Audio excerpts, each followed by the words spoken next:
from Queen Consort to simply Queen.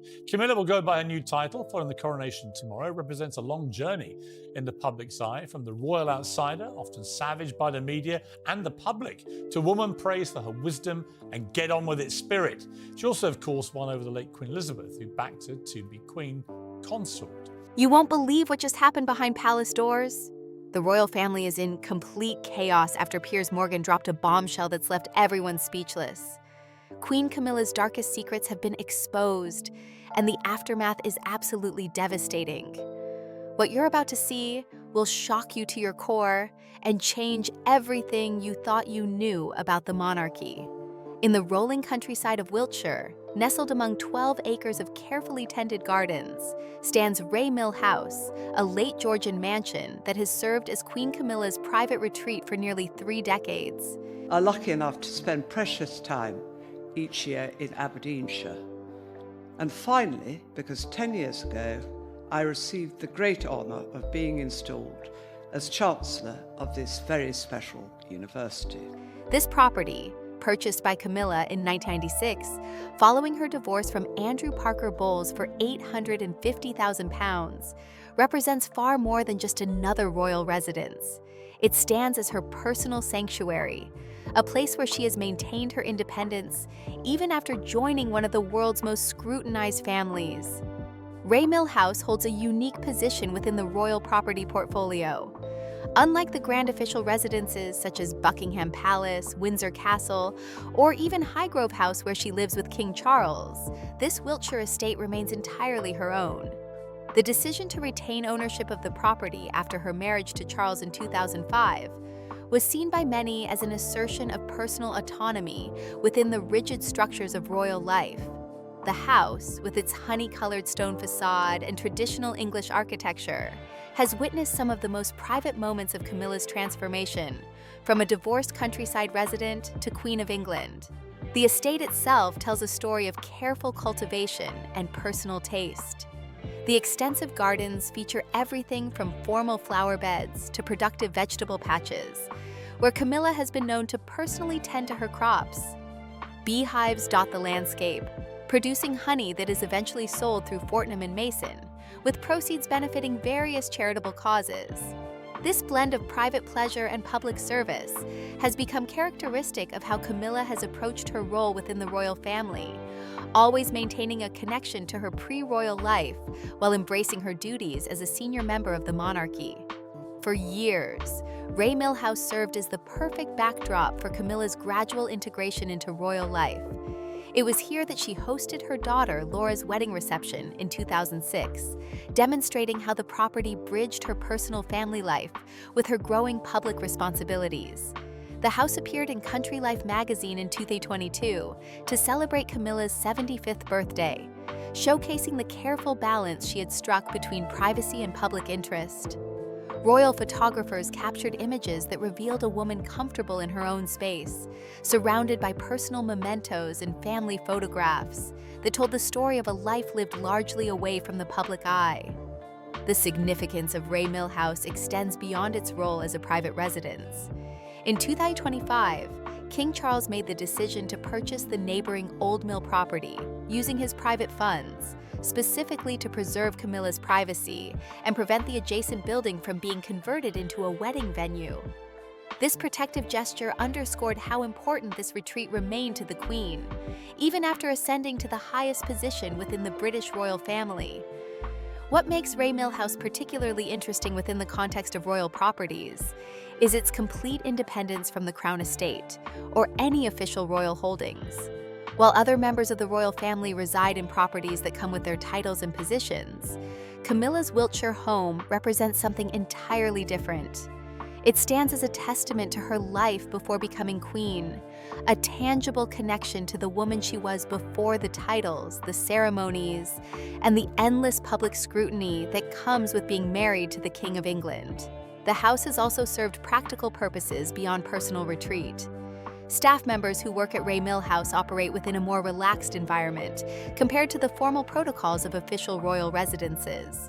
The property functions almost like a private estate belonging to any wealthy British landowner, with gardeners, housekeepers, and maintenance staff who have grown familiar with Camilla's preferences and routines over the decades. This informal atmosphere has made Raymill House a place where Camilla could maintain relationships and routines that predated her royal life. Security arrangements at Raymill House present their own unique challenges. While the property requires protection befitting a senior royal, it lacks the comprehensive security infrastructure of official royal residences. This balance between accessibility and protection has required careful coordination between royal protection officers and local law enforcement, creating a security environment that allows for both safety and the relaxed atmosphere that Camilla values. The interior of Raymill House reflects Camilla's personal taste in ways that official royal residences cannot. While Buckingham Palace and Windsor Castle are filled with priceless artworks and furniture that belong to the nation, Raymill House contains Camilla's own collections, family photographs, and personal possessions acquired over a lifetime.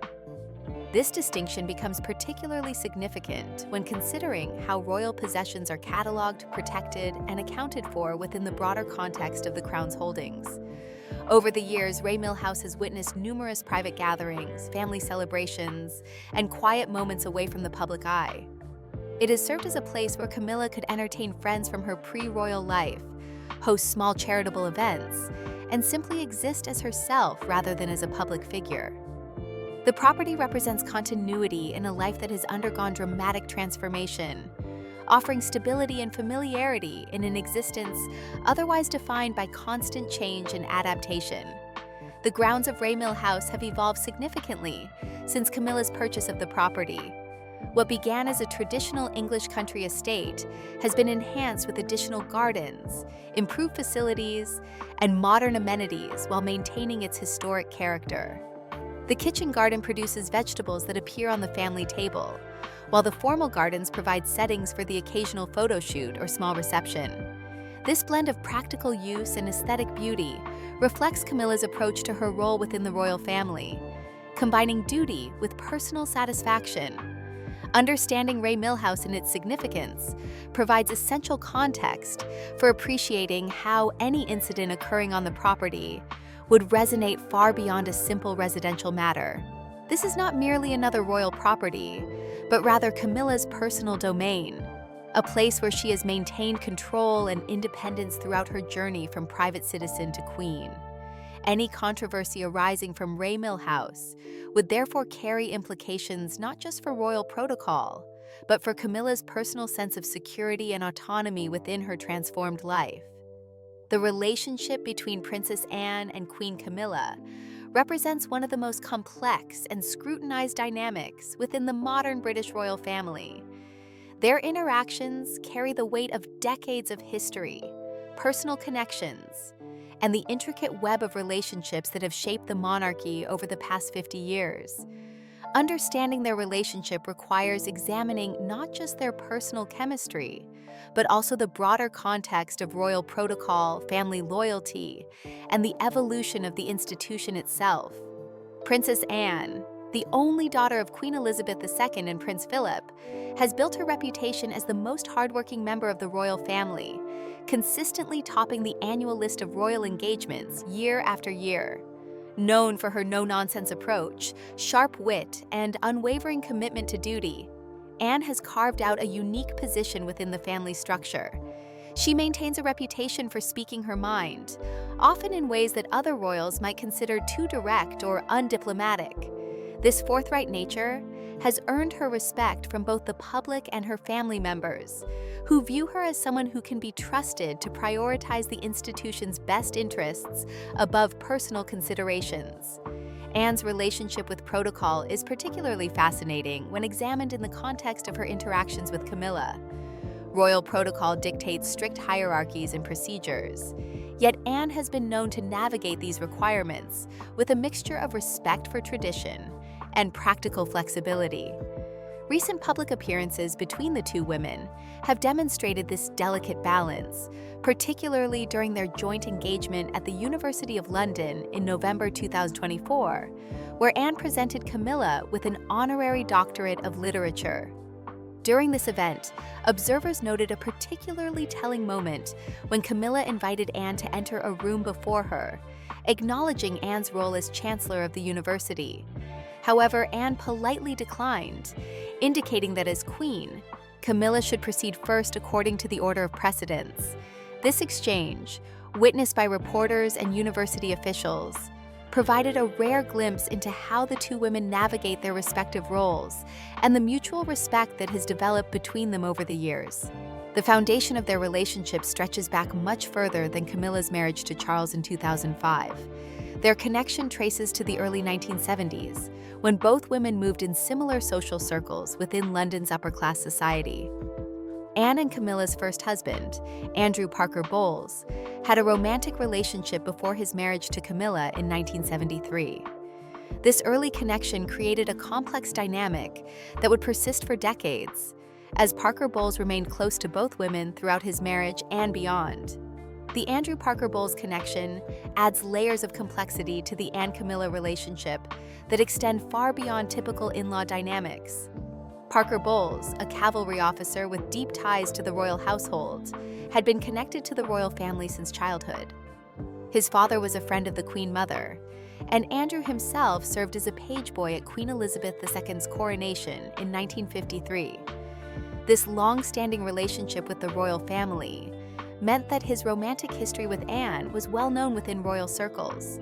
When Parker Bowles ended his relationship with Anne to marry Camilla, it created an unusual situation where Anne's former boyfriend became the husband of her future sister-in-law. The interconnected nature of these relationships became even more apparent when Andrew Parker Bowles became godfather to Anne's daughter Zara, while Charles served as godfather to Andrew and Camilla's son Tom. These ceremonial roles, typically reserved for close family friends, demonstrate how these personal relationships transcended romantic complications to maintain lasting bonds. The early years of Camilla's presence in the royal family were marked by what royal watchers described as a distinctly cool relationship with Anne. Former courtiers and royal insiders have reported that Anne was among those who initially resisted accepting Camilla's role within the family. When Charles married Camilla in 2005, there were reports that Anne was granted a special exemption from having to curtsy to her new sister-in-law, a privilege that underscored the complex feelings surrounding Camilla's integration into the family hierarchy. This initial resistance appears to have been rooted in several factors beyond personal history. Anne, as someone deeply committed to royal tradition and institutional stability, was reportedly concerned about the impact of Camilla's controversial past on the monarchy's reputation. The years of negative publicity surrounding Charles and Camilla's relationship during his marriage to Diana had created lasting damage to public trust, and Anne was said to be particularly concerned about how Camilla's elevated position might affect the institution's standing. Royal protocol experts have noted that Anne's initial reluctance to fully embrace Camilla's role was not uncommon within aristocratic families where marriage brings together individuals with complicated histories. The challenge for Anne was balancing her personal feelings and concerns about institutional reputation with her loyalty to Charles and her commitment to family unity. This tension played out over several years as Camilla gradually established herself within the royal household. The transformation in Anne and Camilla's relationship appears to have accelerated following Queen Elizabeth II's death and Charles's accession to the throne. The new responsibilities and challenges facing Charles as king seem to highlight Camilla's importance as a stabilizing influence, something that Anne, despite any personal reservations, could not ignore. Royal observers noted that Anne's public comments about Camilla became noticeably more positive following the coronation, suggesting a shift in her assessment of her sister-in-law's role and value to the family. In a rare public statement, Anne praised Camilla's understanding of her role and the difference she makes to Charles, describing her contribution as absolutely outstanding. These comments, made during the BBC documentary Charles III: The Coronation Year, represented a significant departure from the more reserved and distant tone that had characterized Anne's previous references to Camilla, Royal commentators interpreted these remarks as both a genuine assessment of Camilla's performance and a strategic show of family unity during a period of transition. The evolution of their relationship has been particularly evident during joint public appearances, where body language experts have noted increasingly relaxed interactions between the two women. Their shared experiences of adapting to changing roles within the family structure seem to have created common ground that transcends their complicated history. Both women have had to navigate the challenges of supporting Charles during his most difficult period as monarch, dealing with family scandals, health concerns, and the ongoing modernization of the monarchy. Anne's pragmatic approach to family relationships appears to have allowed her to set aside past reservations in favor of what she perceives as the greater good of the institution. Her assessment that Camilla provides crucial support to Charles during his reign reflects Anne's characteristic ability to prioritize duty over personal sentiment. This practical evaluation of relationships based on their contribution to the monarchy's stability represents a hallmark of Anne's approach to royal life. Recent joint appearances have demonstrated a working relationship that, while perhaps not characterized by deep personal friendship, shows clear mutual respect and professional cooperation. Their interactions at official events suggest two experienced royal women who understand their roles within the family hierarchy and are committed to presenting a united front in support of the king. This professional collaboration has become increasingly important as the royal family faces ongoing challenges related to public perception, family scandals, and the need to maintain relevance in contemporary society. The development of Anne and Camilla's relationship also reflects broader changes within the royal family structure. As the institution has adapted to reduce its size and focus on core working members, the importance of harmony among senior royals has become even more critical. Anne and Camilla's ability to work together effectively, despite their complicated history, represents a crucial element in the monarchy's stability during a period of significant change and challenge. The foundation of the complex relationship between Princess Anne and Queen Camilla traces back to the early 1970s, when both women moved within the same exclusive social circles of British high society. This period established a web of interconnected relationships that would influence royal family dynamics for decades to come. Understanding these historical connections requires examining not just the romantic entanglements, but also the social, religious, and institutional factors that shape these relationships within the rigid framework of royal protocol and expectations. The story begins in June 1970, when Princess Anne, then approaching her 20th birthday, began a relationship with Andrew Parker Bowles at Royal Ascot. This first meeting was entirely appropriate within the social context of the time, as both families moved within the same aristocratic circles. Andrew's father, Derek Parker Bowles, was a longtime friend of Queen Elizabeth, the Queen Mother, and the Parker Bowles family had maintained connections with the royal household for generations. Andrew himself had served as a page boy at Queen Elizabeth II's coronation in 1953, demonstrating the depth of these family connections that extended far beyond mere social acquaintance. The relationship between Anne and Andrew Parker Bowles represented more than a simple romantic attachment between two young people from similar backgrounds. Both shared a passionate love of horses and equestrian sports, which provided common ground that extended beyond their romantic connection. Andrew was an accomplished amateur jockey who had competed in the Grand National in 1969, finishing 11th on his horse, the Fossa. Anne, meanwhile, was establishing herself as one of the most accomplished equestrians in the royal family, eventually becoming the first royal to compete in the Olympic Games when she participated in the Montreal Olympics in 1976. The intellectual and social compatibility between Anne and Andrew appeared strong, with both possessing the straightforward, no-nonsense personalities that characterized their generation of the British upper class. However, despite their personal compatibility and shared interests, the relationship faced an insurmountable obstacle that would ultimately determine its fate. Andrew Parker Bowles was Catholic, and under the religious restrictions that governed royal marriages at the time, this presented an absolute barrier to any serious consideration of marriage between him and Princess Anne. The religious divide between Anne and Andrew reflected broader constitutional requirements that continued to govern royal marriages well into the modern era. The Act of Settlement of 1701 specifically prohibited members of the royal family from marrying Catholics without forfeiting their place in the line of succession, while this restriction was eventually modified by the succession to the crown. Act 2013. In 1970, it remained an absolute barrier that made any serious long-term relationship between Anne and Andrew impossible, regardless of their personal feelings or compatibility. Royal biographer Sally Bedell Smith has emphasized that the relationship could never have been considered serious precisely because of Andrew's Catholic faith. The royal family would have been fully aware of this limitation from the beginning, which suggests that both Anne and Andrew understood the temporary nature of their relationship. This awareness may have influenced how they approached their time together, knowing that it represented a period of personal freedom rather than a potential path to marriage and a shared future. During the same period that Anne was involved with Andrew Parker Bowles, his on and off girlfriend Camilla Shand was beginning her own relationship with Prince Charles. This created what royal observers have described as a love quadrangle, involving Charles, Anne, Camilla, and Andrew. The interconnected nature of these relationships added layers of complexity that would influence royal family dynamics for decades to come.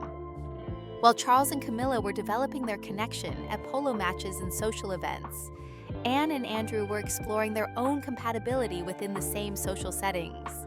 The situation became even more intricate when considering the timeline of these various relationships. Charles and Camilla first met in 1970, around the same time that Anne began seeing Andrew.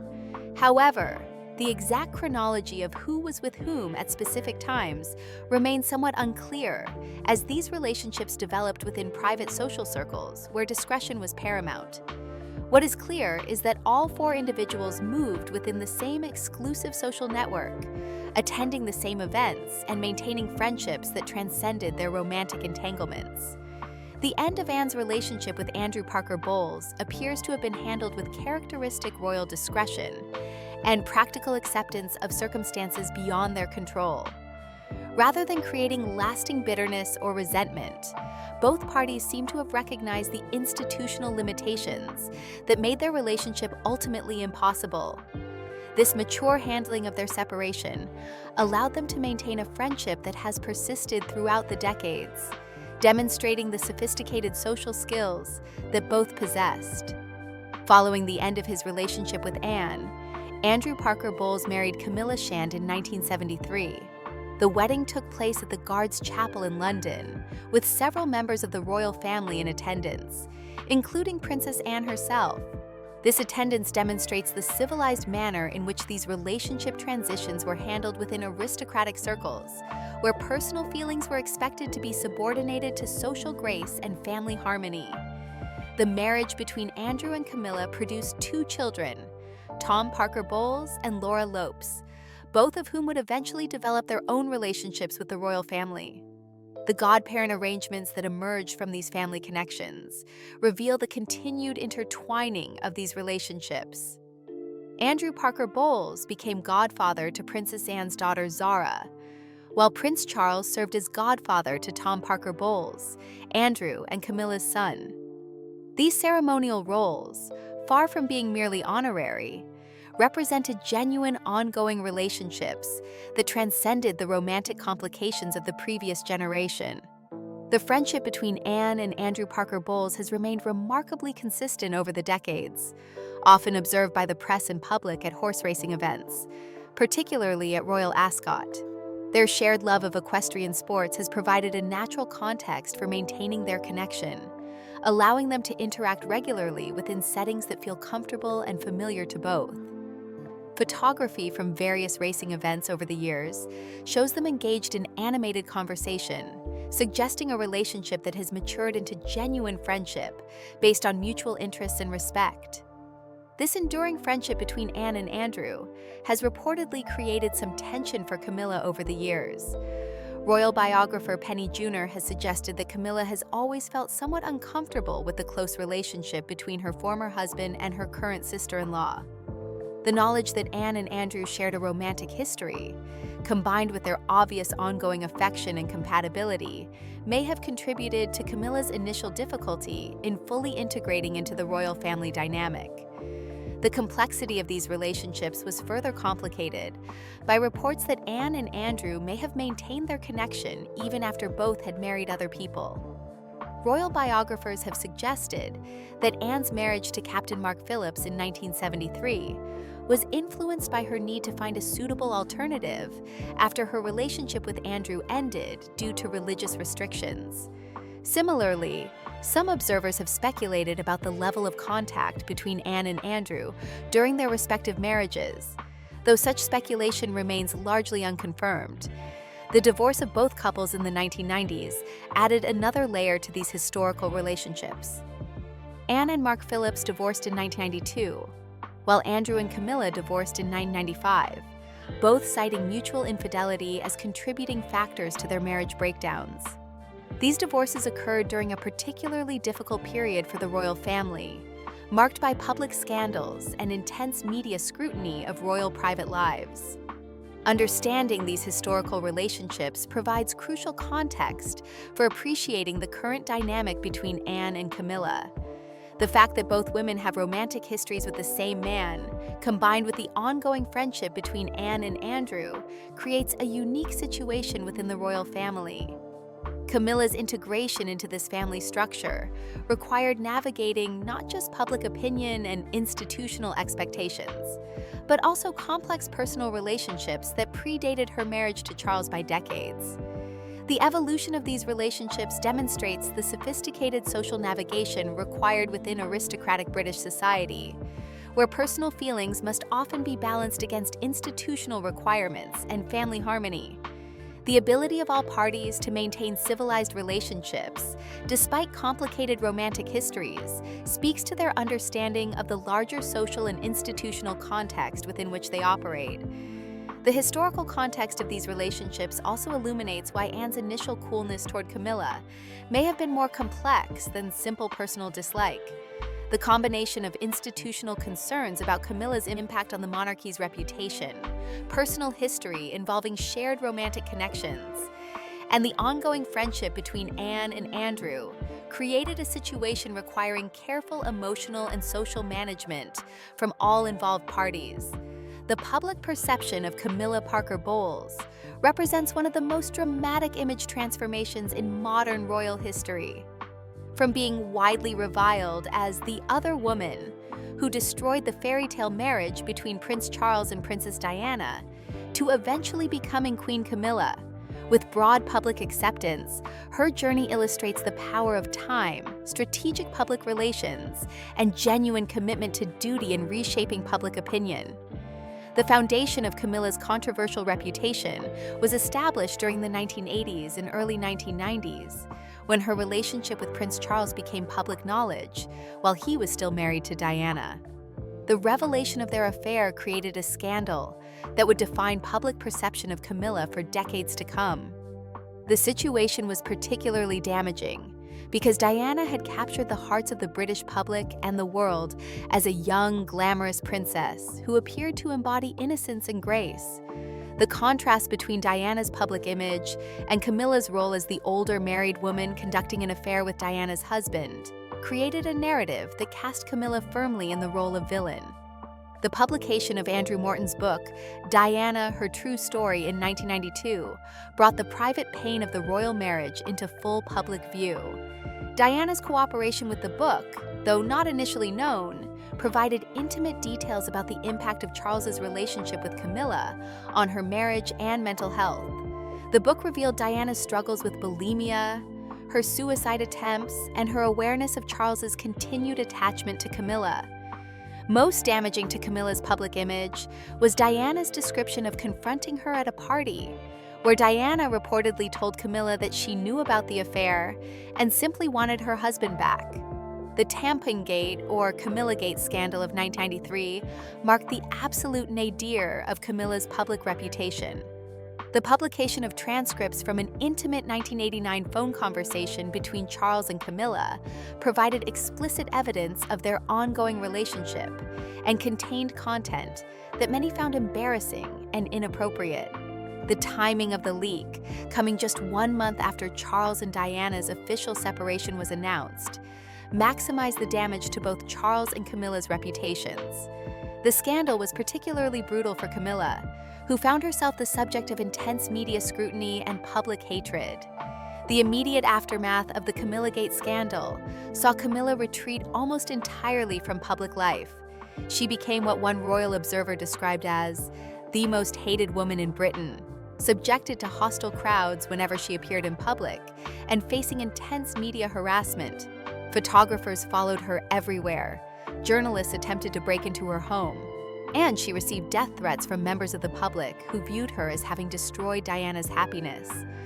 The level of vitriol directed at her was unprecedented for someone who held no official position within the royal family. Diana's tragic death in a car crash in Paris in 1997 initially seemed to cement Camilla's negative reputation permanently. The massive outpouring of grief for Diana, combined with the anger at Charles, and by extension Camilla for their role in Diana's unhappiness, created what many observers believed would be an insurmountable barrier to Camilla ever gaining public acceptance. The question facing the royal family and Charles personally was whether Camilla could ever move beyond being seen as the woman who had caused Diana's suffering. The rehabilitation of Camilla's image began as a carefully orchestrated campaign that would take more than a decade to achieve meaningful results. The strategy, developed by Charles's advisors, including Press Secretary Mark Bolland, focused on gradually reintroducing Camilla to public life while avoiding any direct challenges to Diana's memory or legacy. The approach required extraordinary patience and strategic thinking, as any misstep could have undone months or years of careful work. The first phase of Camilla's rehabilitation involved keeping her almost entirely out of the public eye, while allowing time for the immediate anger over Diana's death to subside. During this period, Camilla focused on her private life and maintained her relationship with Charles without seeking any public recognition or role. This strategy of silence and discretion became one of the key elements in her eventual transformation, as it avoided providing critics with new ammunition while allowing public emotions to cool. The gradual reintroduction of Camilla began in the late 1990s, with carefully managed appearances at private events and small public functions. Her first major public appearance with Charles came in 1999 at the Ritz Hotel in London, in what was dubbed Operation Ritz by the media. Even this modest step required extensive planning and preparation, with palace officials working to ensure favorable media coverage and minimize negative reactions. The fact that such a simple dinner date required elaborate strategic planning illustrates the depth of public hostility that Camilla faced. Central to Camilla's rehabilitation was her commitment to charitable work and her development of expertise in specific areas of public concern. Rather than simply appearing at ribbon-cutting ceremonies, she chose to focus on substantial issues where she could make genuine contributions. Her work with literacy programs, domestic violence prevention, and animal welfare demonstrated a commitment to service that went beyond mere public relations. This authentic engagement with charitable causes gradually began to shift public perception, from viewing her as a selfish homewrecker to recognizing her as someone genuinely committed to helping others. The strategic use of media relationships played a crucial role in Camilla's image transformation, though this aspect would later become controversial when Prince Harry described her as dangerous because of her connections with the British press.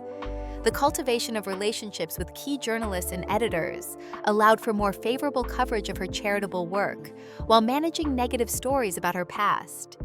This approach, while effective, required careful balancing to avoid appearing manipulative or opportunistic.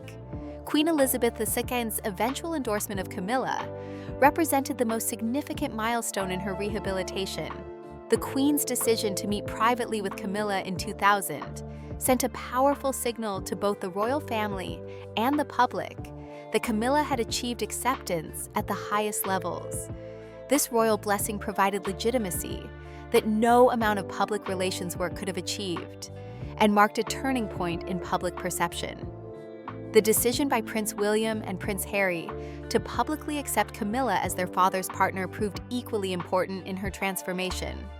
Their recognition that Charles was happier with Camilla, combined with their willingness to include her in family events, demonstrated to the public that even Diana's sons had moved beyond anger about the past. This acceptance by the next generation of royals provided powerful validation for those members of the public who had been willing to consider forgiving Camilla. Camilla's personal qualities also contributed significantly to her rehabilitation. Her self-deprecating sense of humor, down-to-earth manner, and ability to connect with ordinary people during public engagements gradually won over even some of her harshest critics. Unlike some members of the royal family who can appear distant or formal, Camilla developed a reputation for being approachable and genuine in her interactions with the public. This authentic personality, combined with her obvious devotion to Charles, helped humanize her in ways that formal public relations strategies could not achieve. The passage of time itself became one of the most important factors in Camilla's transformation.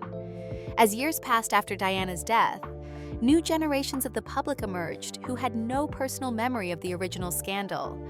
Younger people were more likely to judge Camilla on her actions as a senior royal, rather than on events from decades earlier. This generational change in perspective provided opportunities for Camilla to establish new relationships with the public, based on her current role rather than her historical reputation. The announcement of Charles and Camilla's engagement in 2005 represented the culmination of nearly a decade of careful rehabilitation work. The fact that the announcement was generally well received by the public and media demonstrated the success of the long-term strategy to transform her image. While some opposition remained, particularly among Diana loyalists, the majority of the British public had moved to accepting Camilla as Charles's chosen partner. Their wedding in 2005 marked a complete transformation from the pariah status Camilla had occupied just a few years earlier.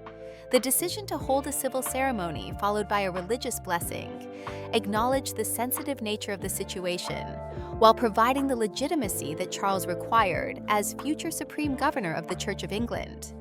The public's generally positive reaction to the wedding demonstrated that Camilla had successfully moved beyond her controversial past. The evolution of Camilla's title from Duchess of Cornwall to Queen Camilla, following Charles's accession, represents the final stage of her remarkable transformation. The fact that she now holds the title that was once considered impossible for her to achieve illustrates the complete reversal of public opinion that has taken place over 2 decades. Her acceptance as queen demonstrates not just the success of strategic public relations work, but also genuine public recognition of her commitment to royal duty and her positive influence on King Charles. The future of Queen Camilla within the British monarchy represents one of the most intriguing questions facing the institution, as it navigates the complexities of modern royal life. Her position today as the wife of King Charles III has been solidified through decades of careful relationship building and dedicated service, yet her long-term role remains subject to the uncertainties that affect all members of the royal family. Understanding what lies ahead for Camilla requires examining both the constitutional frameworks that govern royal succession and the practical realities of an evolving monarchy, adapting to contemporary British society. Queen Camilla's current status as the wife of the reigning monarch places her at the pinnacle of the royal hierarchy, second only to the king himself in terms of precedence and ceremonial importance. Her transformation from the controversial figure of the 1990s to a widely accepted and respected queen demonstrates the monarchy's capacity for adaptation and renewal. This evolution has not occurred by accident, but through sustained effort, strategic patience, and genuine commitment to the duties and responsibilities that come with her position. The question of Camilla's future becomes particularly relevant when considering the health challenges that King Charles has faced, including his cancer diagnosis and ongoing treatment. These circumstances have naturally led to speculation about succession planning and the practical arrangements that would need to be made should the king's health deteriorate significantly. The monarchy, with its emphasis on continuity and stability, must plan for all eventualities while maintaining public confidence in the institution's ability to function effectively under any circumstances. Should King Charles predecease Queen Camilla, her status would undergo a fundamental transformation according to long-established royal protocol. She would transition from being Queen Camilla, the wife of the reigning monarch, to becoming Queen Dowager, the traditional title given to the widow of a king. This change would not be merely ceremonial, but would reflect a substantial shift in her role within the royal family structure and her relationship with the institution as a whole. The title of Queen Dowager carries historical precedent and provides a framework for understanding how Camilla's position would evolve. Unlike the Queen Mother, a title that was specifically created for Queen Elizabeth's mother, due to her unique position as both the widow of the previous king and the mother of the reigning monarch, Camilla would not have that maternal connection to the new sovereign. Prince William, as the heir apparent, is the son of King Charles and the late Princess Diana, making Camilla his stepmother rather than his birth mother. The relationship between Camilla and Prince William has evolved significantly over the years, moving from initial wariness to what appears to be genuine mutual respect and affection. William's acceptance of Camilla as his father's partner, and later as queen, has been crucial to her successful integration into the royal family. This relationship will likely prove essential in determining the extent and nature of her future role should she become Queen Dowager during William's reign.